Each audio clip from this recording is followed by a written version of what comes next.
Aujourd'hui, je veux continuer ma série sur la Bible. Mon message s'appelle « La clarté de la Bible ». Je veux vous montrer que la Bible est claire et compréhensible. En affirmant la clarté de la Bible, je ne veux pas dire que toute la Bible est facile à comprendre. Vous vous en êtes sûrement rendu compte. Mais je veux dire que la Bible est claire et compréhensible en ce qui concerne son message essentiel, même pour les gens simples. Psaume 119, 130 dit « La révélation de tes paroles est claire. Elle donne de l'intelligence aux simples. » Je veux dire donc que c'est totalement faux de dire que nous avons besoin de l'Église pour comprendre la Bible. Parce que, comme je vais vous le montrer, les principes pour comprendre la Bible se trouvent dans la Bible. Premièrement, je veux établir deux vérités.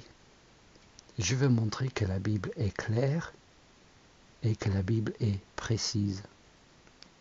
Deuxièmement, je donnerai quelques règles bibliques pour bien comprendre la Bible. Donc, mon premier point, un sens clair et précis. Un sens clair et précis. Pourquoi est-ce que c'est important d'affirmer la clarté de la Bible? Eh bien parce que dès le commencement, la stratégie du diable est de mettre en doute le sens de la parole de Dieu. À Ève, dans le jardin d'Éden, Satan met en doute ce qu'elle avait compris de la parole de Dieu. Dieu a-t-il réellement dit « Vous ne mangerez aucun des fruits des arbres du jardin » Dieu a-t-il réellement dit ça? Cette stratégie est une attaque indirecte contre la Bible. Le diable ne met pas en question le fait que Dieu ait parlé, mais il met en doute le sens de ce que Dieu a dit. Cette attaque est tout aussi diabolique qu'un rejet total de la parole de Dieu. Dieu a-t-il réellement dit ce que tu crois qu'il a dit? Je veux prendre deux exemples de la Bible qui établissent des principes pour nous par rapport à la clarté de la Bible et qui confirment que la Bible est un livre clair et compréhensible. Mon premier exemple concerne les 10 commandements. Je prends cet exemple car les 10 commandements ont été écrits par le doigt de Dieu. Et ce que Dieu fait en écrivant ces paroles est très riche en renseignements pour nous. Dieu écrit. Donc, Dieu a un message à communiquer aux hommes. S'il y a un message, ce message a un sens. Par exemple, le sens du premier commandement, « Tu n'auras point d'autre Dieu que moi », signifie que Dieu interdit l'idolâtrie. Et le sens du message n'évolue pas au fil du temps. Ce que ce verset signifiait quand il a été donné est ce qu'il signifie aujourd'hui, et c'est ce qu'il signifiera dans 100 millions d'années. Ensuite, Dieu écrit en hébreu. Oui, Dieu écrit en hébreu. Donc, Dieu veut être compris par les hommes à qui il transmet son message. Il écrit en leur langue. Il écrit en lettres qu'ils connaissent et en phrases qu'ils comprennent. Ceci est très important. Je dis des choses simples. Ça paraît évident, mais il y a beaucoup de personnes qui pensent que la Bible contient des messages codés, où le sens se trouve caché dans chaque 17e lettre lue à l'envers. Non. Si le message est incompréhensible pour nous, alors ce livre n'est pas une révélation. Certes, il y a des choses que Dieu ne révèle pas. Deutéronome 29, 29. Elles ne nous regardent pas. Mais il y a des choses que Dieu a choisi de révéler pour que nous les sachions. Pour que nous les sachions, le message doit être compréhensible pour nous. Je dis donc qu'en écrivant lui-même les 10 commandements, Dieu nous donne un principe qui vaut pour tous ses autres écrits, que ce soit lui qui écrit ou lui qui inspire. Le principe est que Dieu a des vérités qu'il veut communiquer à l'homme. Donc, il a inspiré les mots qui contiennent ces vérités. Donc, loin d'empêcher la communication entre Dieu et les hommes, le langage, les mots et les phrases, est le seul moyen qui le rende possible. Le langage n'est pas le résultat de l'évolution de bruits sauvages. Le langage est un don de Dieu qui permet à Dieu de nous communiquer, et le langage est un moyen suffisant pour exprimer la vérité divine de façon précise. Puisque Dieu est parfait, je conclus que les mots qu'il a inspirés sont les meilleurs mots pour transmettre la vérité qu'il voulait communiquer. Donc, notre travail est de chercher le sens de ces mots et de ces phrases. Chercher le sens des mots s'appelle l'exégèse. Ce mot grec signifie sortir le sens du texte. Notre but en lisant la Bible, notre devoir en lisant la Bible, doit être de trouver le sens des mots et des phrases pour découvrir ce que l'auteur a voulu dire. Notre tâche n'est donc pas d'amener la Bible au temps moderne, de moderniser son message. Notre tâche, c'est de nous ramener au temps biblique. Ça, c'est l'exégèse. Cela nécessite beaucoup de travail, car la Bible vient de notre époque et de notre culture. Mais ce travail est essentiel si nous voulons comprendre la Bible. Le contraire de l'exégèse, c'est l'exégèse. C'est mettre ses propres idées dans le texte. C'est un abus du texte. C'est un péché de faire dire à la Bible ce que l'on veut. Mais une véritable exégèse se fait à partir des langues d'origine, l'hébreu et le grec. Car ce qui est infaillible sont les textes en hébreu et en grec. Je ne connais pas l'hébreu ni le grec. Je fais donc l'exégèse à partir d'une traduction française. Est-ce que c'est un problème? Pas vraiment, parce que des chrétiens qui connaissaient ces langues ont traduit la Bible en français. Donc, quand la version française traduit exactement le sens original, alors la traduction est infaillible aussi. Jésus lui-même cite une traduction grecque de l'Ancien Testament, la Septante, et aussi les premiers chrétiens ne lisaient pas l'hébreu. Ils lisaient l'Ancien Testament en grec. D'où l'importance pour nous de privilégier une version qui traduit l'original mot pour mot, comme la version Second ou la version Darby, plutôt qu'une traduction plus facile à lire, mais moins fidèle aux textes originaux, comme la version Semeur ou encore la version en français courant. D'où l'importance aussi d'utiliser des outils disponibles pour chercher le sens originel. Donc mon premier exemple, les 10 commandements, montre que la Bible communique un sens clair. Et ce sens se trouve dans les mots utilisés. Nous devons faire ressortir ce sens, faire de l'exégèse à partir de ces mots. Mon deuxième exemple montre que le message a un sens précis. Il y a de plus en plus de chrétiens qui contestent la précision du message de la Bible. Ils ne contestent pas que la Bible soit la parole de Dieu, car ce sont des bons chrétiens. Mais ils contestent que le message ait un sens précis. C'est une attaque indirecte et sournoise contre la Bible. Ces chrétiens ont le même discours que le diable. Dieu a-t-il réellement dit ce que tu crois? J'ai une tante comme ça.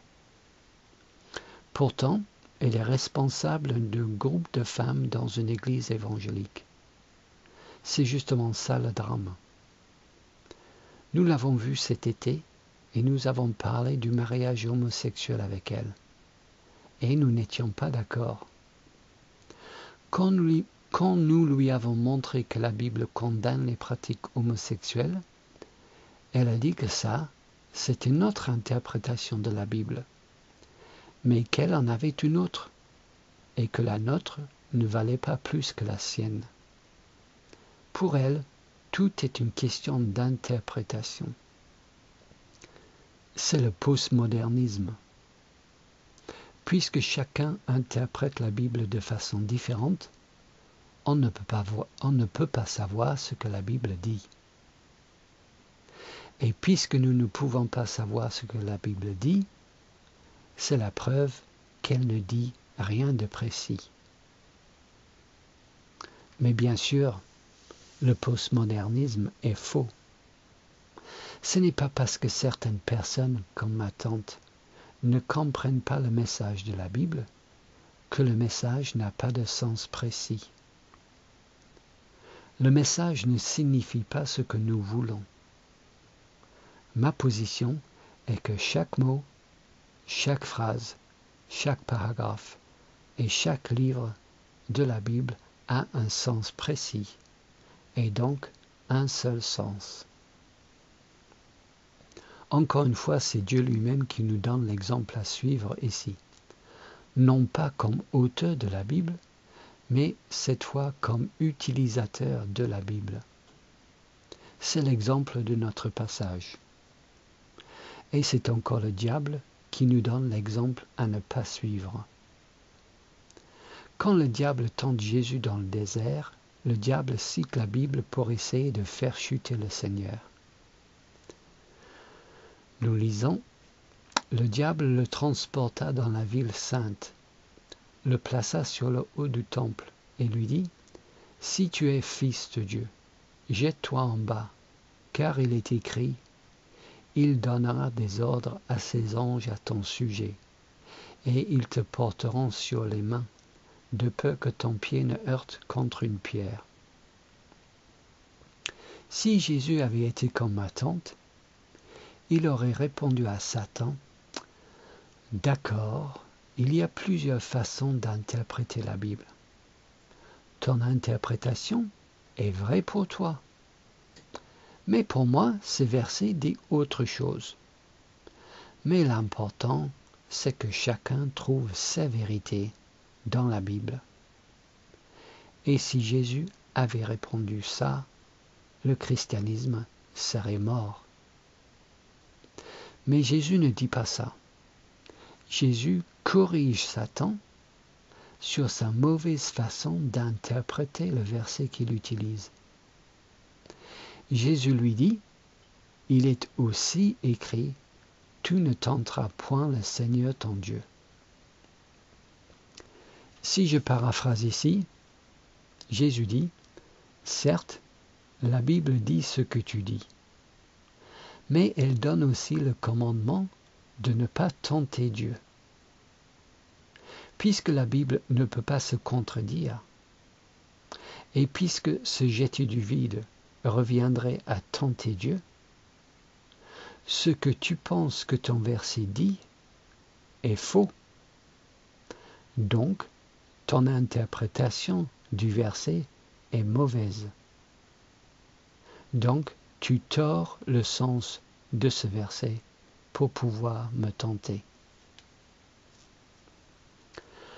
Le message que Satan voulait faire dire à ce passage était erroné. Ce verset du psaume 91 n'est sûrement pas une carte blanche que Dieu nous donne pour sauter dans le vide. Donc, ce passage a un message précis et ce n'est pas celui-là. Donc, Jésus nous montre ici qu'il y a une bonne façon d'interpréter la Bible et une mauvaise façon d'interpréter la Bible, puisqu'il corrige Satan. Donc, l'idée que toutes les interprétations se valent est une idée fausse. La bonne interprétation est celle qui comprend le message que Dieu a voulu transmettre. Quand nous comprenons le message que Dieu a voulu transmettre, nous atteignons la vérité divine. Donc, au vu de ces deux exemples, les 10 commandements et la tentation de Jésus, j'affirme que tous les versets de la Bible ont un sens précis. Les versets de la Bible ne signifient pas différentes choses pour différentes personnes.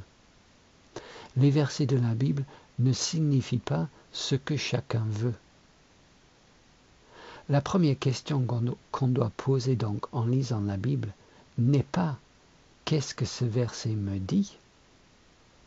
mais « qu'est-ce que ce verset dit ?» Et j'affirme que ce sens précis se trouve dans les mots utilisés. C'était donc mon premier point, un sens clair et précis. Mon deuxième point donc, comment trouver le sens précis? Comment trouver ce sens? Pour comprendre la Bible, Jésus nous a montré qu'il faut interpréter correctement ce qui est écrit. Interpréter la Bible n'est pas un jeu, c'est une science. Cette science s'appelle l'herméneutique. Cette science a ses propres règles à respecter et ces règles se trouvent dans la Bible. Quand on applique ces règles à la Bible, on réduit considérablement le risque de se tromper sur le sens des versets de la Bible. Voici donc 5 règles pour bien interpréter la Bible. Première règle. Il faut prendre la Bible pour argent comptant.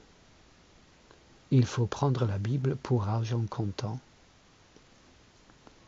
Prendre la Bible pour argent comptant veut dire, par exemple, que quand la Bible affirme « Dieu créa les cieux et la terre en 6 jours », cela signifie que Dieu a créé les cieux et la terre en 6 jours.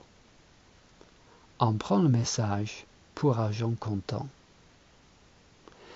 Et je dis que prendre la Bible pour argent comptant est la seule façon correcte d'interpréter la Bible. C'est la seule façon correcte d'interpréter la Bible. Pourquoi? Parce que si un passage ne signifie pas ce qu'il dit, il est impossible de savoir ce qu'il signifie. Parce qu'il ne signifie pas ce qu'il dit. Je connais un chrétien qui ne croit pas que Dieu a créé les cieux et la terre en 6 jours. Il croit que Dieu a créé la terre en milliards d'années. Donc, selon ce chrétien, quand la Bible dit « Dieu créa les cieux et la terre en 6 jours », Ce que cela signifie en réalité est Dieu n'a pas créé les cieux et la terre en 6 jours, puisqu'il a pris des milliards d'années.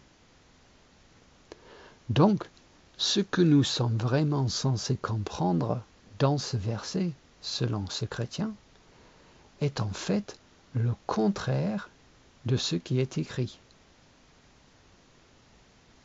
Mais si ça c'est vrai, alors la Bible est un livre incompréhensible.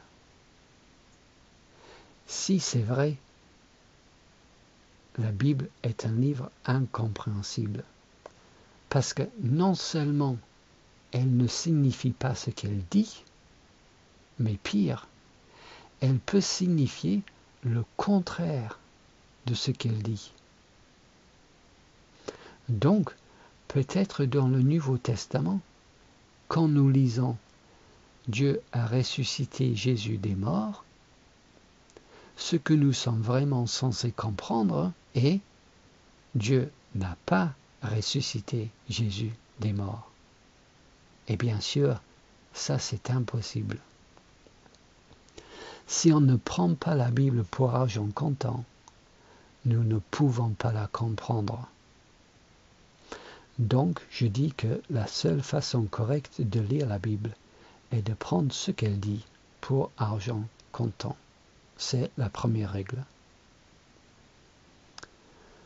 La deuxième règle, il faut tenir compte des différents genres littéraires dans la Bible. Il faut tenir compte des différents genres littéraires. La Bible contient des poèmes, des récits historiques, des symboles, des images, des métaphores. Donc, quand Jésus dit « Je suis la porte », l'interprétation qui prend la Bible pour argent comptant ne considère pas que Jésus est vraiment une porte. Parce que cette interprétation qui prend la Bible pour argent comptant n'est pas la même chose que de tout prendre au premier degré, littéralement. Prendre la Bible pour argent comptant, c'est justement interpréter les passages selon le genre littéraire. Tout comme on ne comprend pas un article de journal, comme on comprend un poème, de même, on prend des récits historiques dans la Bible pour de l'histoire et on prend la poésie pour la poésie. On prend l'œuvre pour argent comptant. On la prend comme elle est, on ne force rien. On ne cherche pas le symbolisme partout. Par exemple, j'ai entendu une prédication sur la parabole du bon samaritain. Et ce pasteur disait que la victime dans la parabole représentait vous et moi. L'huile représentait le Saint-Esprit. Le vin, c'était le sang de Jésus. Et le bon samaritain était Jésus. Mais l'histoire du bon samaritain n'est pas une allégorie. C'est une parabole. Nulle part, la Bible dit que le bon samaritain, c'est Jésus. D'ailleurs, selon cette méthode, qui décide qui représente quoi? Une parabole n'est pas une allégorie. Le symbolisme n'est pas partout dans la Bible. Nous devons faire la différence entre ces genres littéraires. On peut éviter beaucoup de problèmes si on retient ce principe. Par exemple, la Bible enseigne clairement que Dieu n'est pas un homme pour se repentir. 1 Samuel chapitre 15 verset 29. Donc, quand nous lisons dans le récit de Jonas que Dieu se répand, nous devons comprendre sa repentance comme étant différente d'une repentance humaine. Les Écritures interprètent les Écritures. Les passages clairs expliquent les passages symboliques et poétique, et quand nous définissons ce que nous croyons, l'enseignement a priorité sur les récits historiques. Nous devons faire attention au genre littéraire dans la Bible. C'est mon deuxième point. La troisième règle, il faut respecter le contexte. Il faut respecter le contexte. Un texte qui est cité hors de son contexte est un prétexte. C'était la méthode de Satan avec Jésus. Arracher le verset du psaume hors de son contexte pour avoir un prétexte pour tenter Jésus. Une autre façon de prendre un verset hors de son contexte est de jouer à la roulette biblique. On ferme les yeux et on choisit au hasard un verset dans la Bible sans aucun contexte. Vous connaissez sans doute l'histoire de l'homme qui voulait une parole de Dieu et qui a utilisé cette méthode. Il met son doigt dans la Bible et le premier verset, c'est Matthieu 27, 5. Judas se retira et alla se pendre. Il trouvait que ce verset ne convenait pas vraiment, donc il en a choisi un autre. Luc 10, 37. Va, et toi, fais de même. Il ne pouvait pas croire que c'est là ça que le Seigneur voulait lui dire, donc il en a choisi un troisième. Jean 13, 27. Ce que tu fais, fais-le promptement. Voici donc un commandement dans la Bible à partir de ces trois versets, d'aller se pendre tout de suite. C'est bien sûr un exemple absurde. La Bible ne nous ordonne jamais de nous suicider. Mais ça montre le message déformé que nous pouvons obtenir de la Bible quand nous prenons des versets hors de leur contexte. Si je peux donner un conseil, si tu veux recevoir une parole de Dieu pour ta vie, lis ta Bible. Et si tu veux recevoir une parole audible de la part de Dieu, c'est très à la mode aujourd'hui de recevoir une parole audible de la part de Dieu, eh bien, lis ta Bible à haute voix.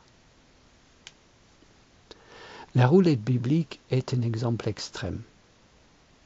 Mais les spécialistes dans ce domaine sont ceux qui prêchent un évangile de prospérité. Ils prennent constamment des versets hors de leur contexte.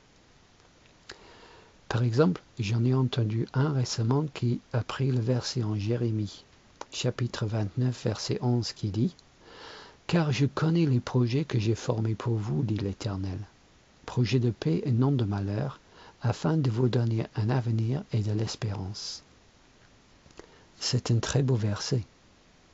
C'est un très beau verset. Le problème avec ce verset, c'est que le contexte nous interdit de le prendre comme une promesse pour nous aujourd'hui. Voici le contexte. Je vous lis le contexte. Ainsi parle l'Éternel des armées, le Dieu d'Israël, à tous les captifs que j'ai amenés de Jérusalem à Babylone. Dès que 70 ans seront écoulés pour Babylone, je me souviendrai de vous, et j'accomplirai à votre égard ma bonne parole en vous ramenant à Jérusalem. Car je connais les projets que j'ai formés pour vous, dit l'Éternel, projets de paix et non de malheur, afin de vous donner un avenir et de l'espérance. Ce verset n'est donc pas une promesse pour nous individuellement aujourd'hui. C'était une promesse, et je cite, « à tous les captifs que j'ai emmenés de Jérusalem à Babylone ». C'est une promesse pour eux. Dieu leur promettait qu'il ne les a pas oubliés, mais qu'il leur a préparé un avenir. Et c'était quoi cet avenir? C'était le retour à Jérusalem dans 70 ans. Ça, c'est le contexte de ces versets. Mais ces prédicateurs présentent ces versets comme si Dieu nous promettait à chacun d'entre nous une vie paisible et une espérance pour un meilleur lendemain. Ce qui me fait sourire, c'est que quand les passages dans Jérémie promettent le jugement de Dieu sur la nation d'Israël, ces prédicateurs sont très prudents de situer ces passages dans le contexte et de ne pas nous les appliquer. Ça, c'était pour Israël parce qu'Israël avait désobéi à Dieu. Mais si le contexte est nécessaire pour comprendre les menaces de Dieu et les jugements de Dieu, eh bien le contexte est aussi nécessaire pour comprendre les promesses de Dieu. Je connais des versets dans la Bible qui nous promettent des épreuves et des tribulations dans la vie. Je n'en connais pas qui nous promettent un meilleur lendemain. Un texte qui est cité hors de son contexte est un prétexte à faire dire à la Bible ce que nous voulons. Vous me direz peut-être, mais quand même, c'est pas si grave que ça. Si ça aide des chrétiens de croire ces versets, où est le problème? Le problème, c'est qu'on n'a pas le droit de faire dire à la parole de Dieu ce qu'elle ne dit pas. Cette promesse n'est pas pour nous. Et quand nous disons que c'est pour nous, nous mettons nos propres idées dans le verset. En plus, je connais un chrétien, un proche, qui croit que ce verset est pour lui, parce qu'on lui a dit que c'était pour lui. Sauf qu'aujourd'hui, ce chrétien est atteint d'une maladie incurable.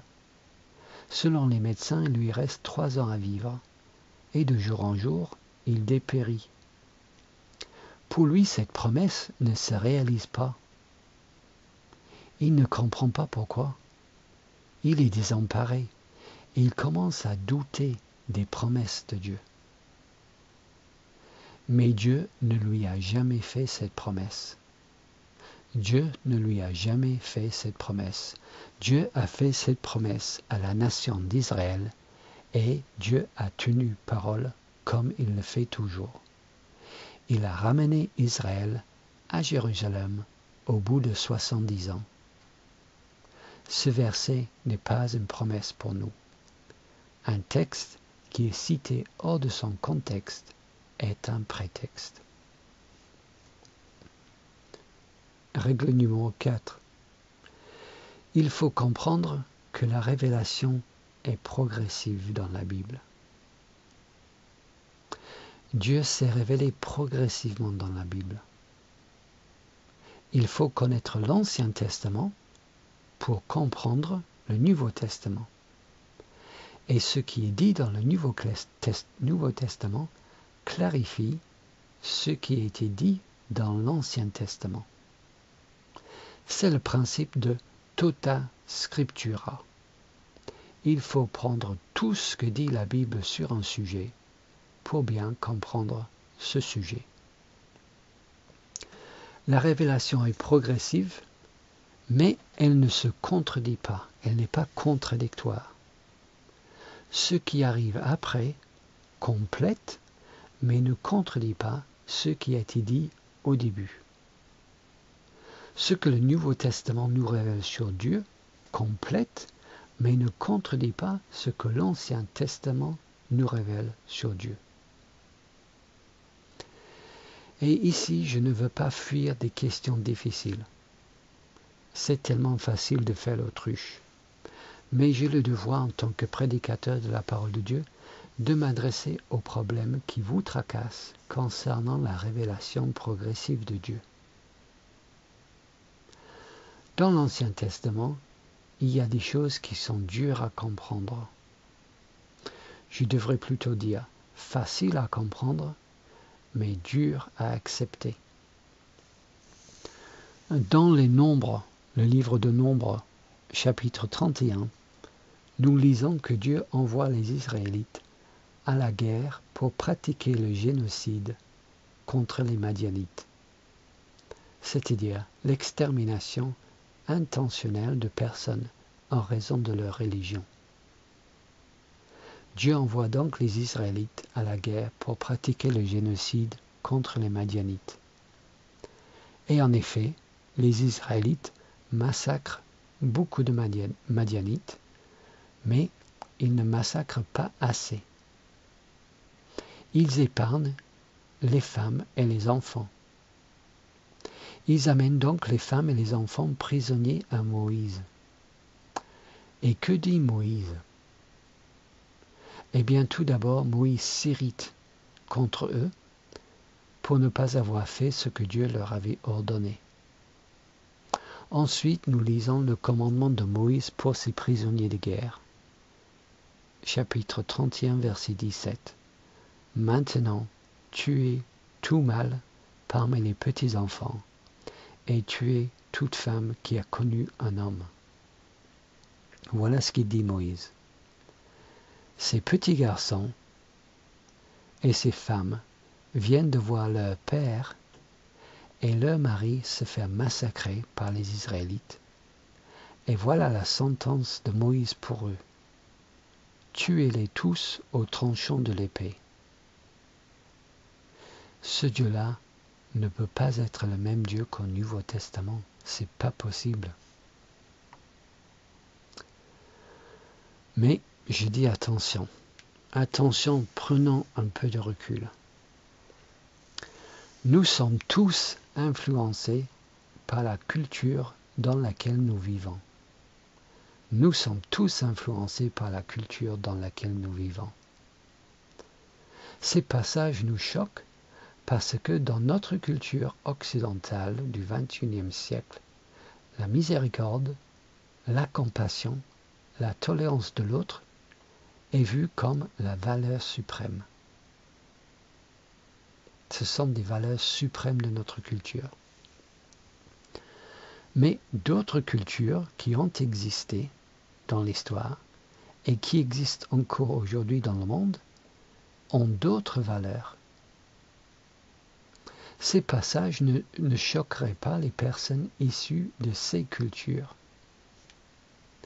Ils trouveraient ça tout à fait normal de détruire ceux qui veulent te détruire. Par contre, ce qui leur choquerait, eux, c'est plutôt les passages de la Bible qui disent que Dieu nous dit d'aimer ceux qui nous persécutent et que Dieu nous dit de présenter l'autre joue quand on nous frappe. Ces gens trouveraient ça choquant car totalement injuste. Ils diraient que ce livre ne peut pas être la parole de Dieu car Dieu prône l'injustice. Donc, certains passages nous choquent parce que nous y voyons un manque de compassion de la part de Dieu. D'autres passages les choquent parce qu'ils y voient un manque de justice de la part de Dieu. Mais réfléchissons un peu. N'est-ce pas la preuve que ce livre ne vient d'aucune culture humaine, puisqu'il est choquant pour toutes les cultures? Si la Bible est la vérité divine, elle est la vérité transculturelle. Si elle est la vérité transculturelle, n'est-ce pas logique que différentes parties de la Bible contredisent et choquent les différentes cultures du monde? La Bible est parfaite. Notre culture ne l'est pas. Donc, la Bible doit être amenée à corriger les valeurs de notre culture à un moment donné. Puisque la Bible est parfaite et notre culture ne l'est pas, à un moment donné, la Bible doit être amenée à corriger les valeurs de notre culture. Eh bien, ce moment donné, c'est peut-être ici, dans Nombre chapitre 31. Autrement dit, si ces passages nous choquent, c'est probablement la preuve que nous sommes plus influencés par notre culture que par la parole de Dieu. Ce Dieu-là est bien le même que le Dieu au Nouveau Testament, parce que la révélation est progressive, mais elle n'est pas contradictoire. la Bible ne se contredit pas. Et si ça ne nous plaît pas, eh bien c'est notre problème. Dieu, il s'en moque. Règle numéro 5, il faut chercher Jésus dans la Bible. Il faut chercher Jésus. Pour bien comprendre la Bible, il faut savoir que la Bible est chrétienne, christocentrée. Elle tourne autour de Jésus. Mais ce point est le sujet de ma prédication suivante. Donc, je vais conclure maintenant. Et je reviendrai plus longuement sur ce sujet. Le message essentiel de la Bible est clair pour tous. Jésus n'a jamais dit aux gens qui ne comprenaient pas ses paroles, « Ne t'inquiète pas, c'est normal de ne pas comprendre, c'est trop difficile pour toi. » Il a toujours reproché aux gens qui ne comprenaient pas ce qu'il disait, leur dureté de cœur et leur lenteur d'esprit.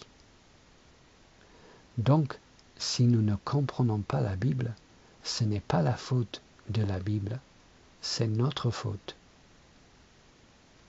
L'Église primitive était majoritairement analphabète, mais Paul, l'apôtre Paul, s'attendait à ce qu'ils comprennent l'épître aux Romains.